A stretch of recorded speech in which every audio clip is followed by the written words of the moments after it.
Manu, Minos, Mises, Moses. And as far as the Ten Commandments, they are taken outright from spell 125 in the Egyptian Book of the Dead. What the Book of the Dead phrased, "I have not stolen," became "thou shalt not steal." "I have not killed," became "thou shalt not kill." "I have not told lies," became "thou shalt not bear false witness," and so forth. In fact, the Egyptian religion is likely the primary foundational basis for the Judeo-Christian theology. Baptism, afterlife, final judgment, virgin birth, death and resurrection, crucifixion, the Ark of the Covenant, circumcision, saviors, Holy Communion, Great Flood, Easter, Christmas, Passover, and many, many more are all attributes of Egyptian ideas long predating Christianity and Judaism. Justin Martyr, one of the first Christian historians and defenders, wrote, "When we say that he, Jesus Christ, our teacher, was produced without sexual union, was crucified and died and rose again and ascended into heaven, we propound nothing different from what you believe regarding those who you esteem sons of Jupiter." In a different writing, Justin Martyr said, "He was born of a virgin, except this in common with what you believe of Perseus." It's obvious that Justin and other early Christians knew how similar Christianity was to the pagan religions. However, Justin had a solution. As far as he was concerned, the devil did it. The devil had the foresight to come before Christ and create his characteristics in the pagan world. Fundamentalist Christianity, fascinating. These people actually believe the world is 12,000 years old. Swear to God. I actually asked one of these guys, okay, dinosaur fossils. He says, dinosaur fossils? God put those here to test our faith.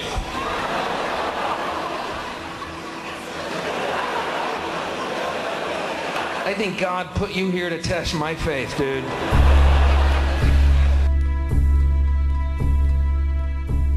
The Bible is nothing more than an astrotheological literary hybrid, just like nearly all religious myths before it. In fact, the aspect of transference of one character's attributes to a new character can be found within the book itself. In the Old Testament, there is the story of Joseph.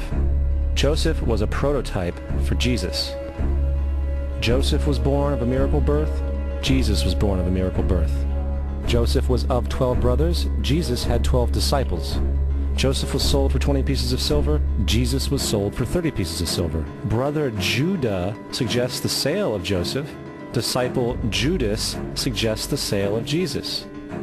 Joseph began his work at the age of 30. Jesus began his work at the age of 30. The parallels go on and on. Furthermore, is there any non-biblical historical evidence of any person living with the name Jesus, the son of Mary, who traveled about with 12 followers, healing people and the like? There are numerous historians who lived in and around the Mediterranean either during or soon after the assumed life of Jesus. How many of these historians document this figure? Not one. However, to be fair, that doesn't mean defenders of the historical Jesus haven't claimed the contrary. 4 historians are typically referenced to justify Jesus' existence. Pliny the Younger, Suetonius, and Tacitus are the first 3. Each one of their entries consists of only a few sentences at best, and only refer to Christus or the Christ, which in fact is not a name but a title. It means the Anointed One. The 4th source is Josephus, and this source has been proven to be a forgery for hundreds of years. Sadly, it is still cited as truth. You would think that a guy who rose from the dead and ascended into heaven for all eyes to see and performed the wealth of miracles acclaimed to him would have made it into the historical record. It didn't, because once the evidence is weighed, there are very high odds that the figure known as Jesus did not even exist.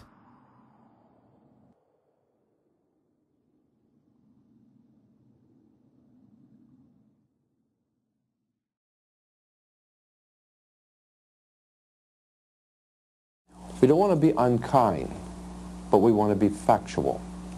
We don't want to cause hurt feelings, but we want to be academically correct in what we understand and know to be true. Christianity just is not based on truth. we find that Christianity was in fact nothing more than a Roman story, developed politically. The reality is, Jesus was the solar deity of the Gnostic Christian sect, and like all other pagan gods, he was a mythical figure. It was the political establishment that sought to historize the Jesus figure for social control. By 325 AD in Rome, Emperor Constantine convened the Council of Nicaea.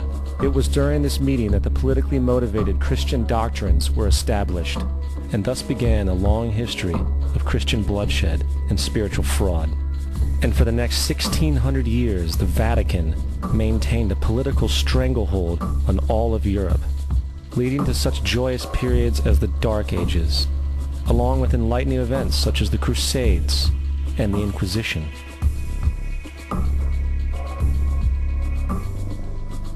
Christianity, along with all other theistic belief systems, is the fraud of the age. It serves to detach the species from the natural world, and likewise each other. It supports blind submission to authority. It reduces human responsibility to the effect that God controls everything, and in turn awful crimes can be justified in the name of a divine pursuit.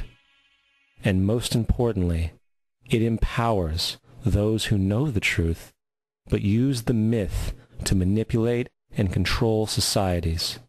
The religious myth is the most powerful device ever created and serves as the psychological soil upon which other myths can flourish.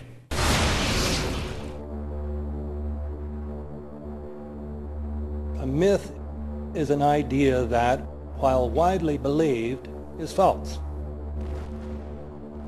In a deeper sense, in the religious sense, a myth serves as an orienting and mobilizing story for a people. The focus is not on the story's relation to reality, but on its function.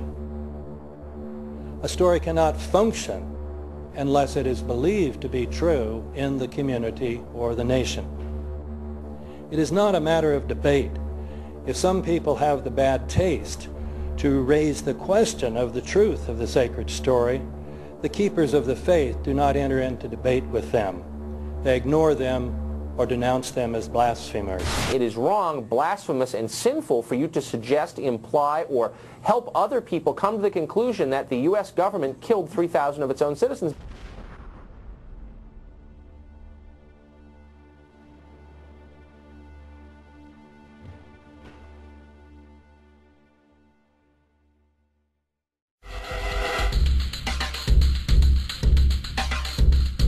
Because I got to tell you the truth, folks. I got to tell you the truth.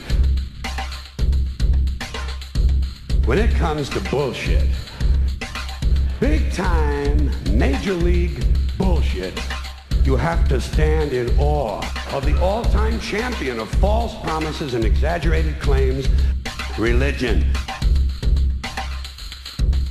Think about it. Religion has actually convinced people that there's an invisible man living in the sky who watches everything you do every minute of every day. And the invisible man has a special list of 10 things he does not want you to do. And if you do any of these 10 things, he has a special place full of fire and smoke and burning and torture and anguish where he will send you to live and suffer and burn and choke and scream and cry forever and ever till the end of time. But he loves you. He